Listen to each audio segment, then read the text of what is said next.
Los Ángeles de 1947 escondía una verdad oscura entre sus luces de neón y su brillo de ensueño.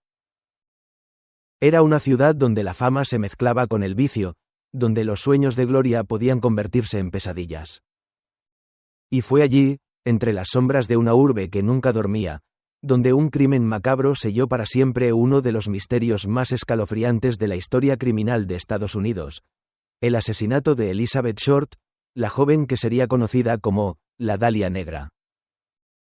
El 15 de enero de 1947, en un terreno baldío del barrio de Leimert Park, una mujer paseaba con su hija cuando su mirada tropezó con algo que, al principio, le pareció un maniquí. Pero la realidad era mucho peor. Lo que yacía ante ella era el cuerpo de una mujer joven, brutalmente mutilado, partido en dos a la altura de la cintura. Su piel estaba pálida como la porcelana, y su cabello oscuro enmarcaba un rostro donde alguien, con un sadismo inimaginable, había hecho cortes en la comisura de los labios, alargándolos hasta las mejillas en una macabra sonrisa.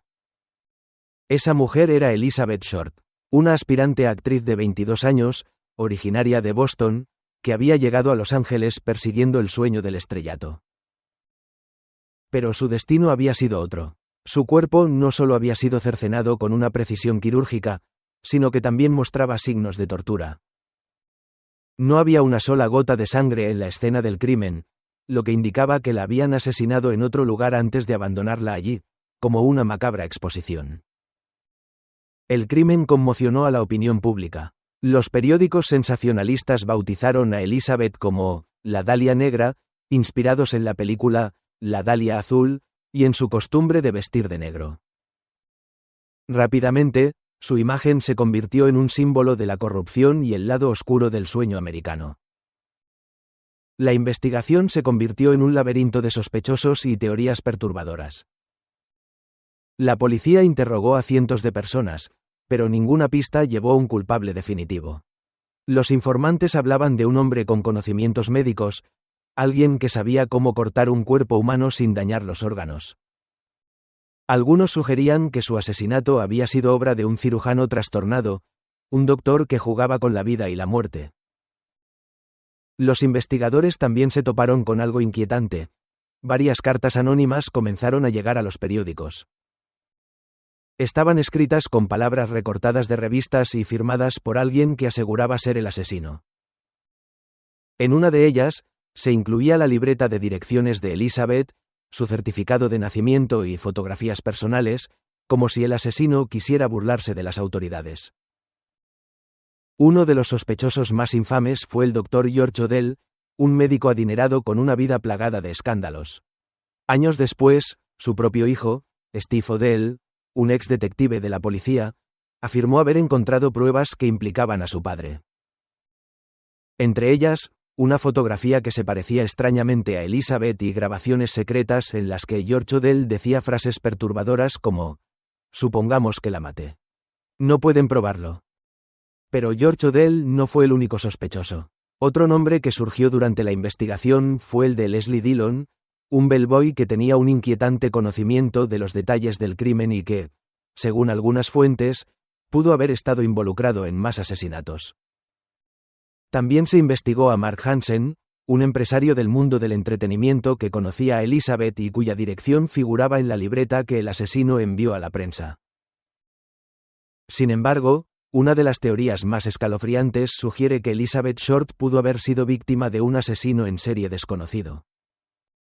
Se encontraron similitudes entre su asesinato y otros crímenes ocurridos en la misma época, en los que las víctimas fueron torturadas y mutiladas de manera similar.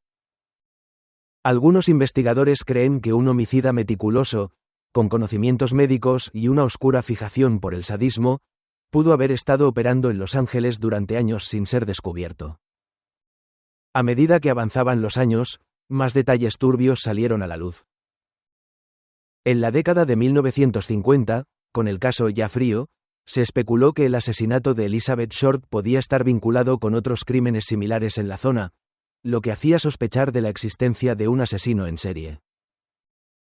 Sin embargo, la falta de pruebas concretas mantuvo el caso en la incertidumbre. Las teorías sobre su asesinato no cesaron con los años. Algunos investigadores independientes aseguran que su muerte fue utilizada como mensaje por algún culto secreto, una sociedad oculta que practicaba rituales macabros. Otros creen que pudo haber sido el trabajo de un asesino en serie, alguien que encontró en Elizabeth su víctima perfecta y que pudo haber cometido más crímenes sin ser descubierto. La Dalia Negra se convirtió en un icono de la cultura popular, inspirando libros, películas y documentales. Cada década surgen nuevas teorías, pero ninguna ha logrado cerrar el caso. Aún hay quienes creen que las respuestas se ocultan en expedientes sellados de la policía o en confesiones póstumas de algún testigo silenciado por el miedo. Hoy, más de 70 años después, el misterio de la Dalia Negra sigue vivo. Elizabeth Short se convirtió en una leyenda oscura, en un fantasma que deambula por la historia criminal de Estados Unidos. Su rostro sigue apareciendo en documentales y susurros, como si su espíritu buscara justicia en un mundo que olvidó su verdadero nombre para convertirla en un mito. Pero entre todas las preguntas sin respuesta, hay una que sigue flotando en el aire como una sombra. ¿Quién mató a la Dalia Negra? Tal vez nunca lo sabremos. Tal vez su asesino se llevó su secreto a la tumba. O tal vez, en algún rincón oscuro de la ciudad de Los Ángeles, la verdad sigue esperando a ser descubierta. Si alguna vez caminas por las calles de Los Ángeles y te encuentras con una mujer de cabellos oscuros y labios marcados por una sonrisa inquietante, piénsalo 2 veces antes de mirarla a los ojos. Tal vez, solo tal vez, el espíritu de la Dalia Negra sigue vagando, buscando justicia en un mundo que la olvidó.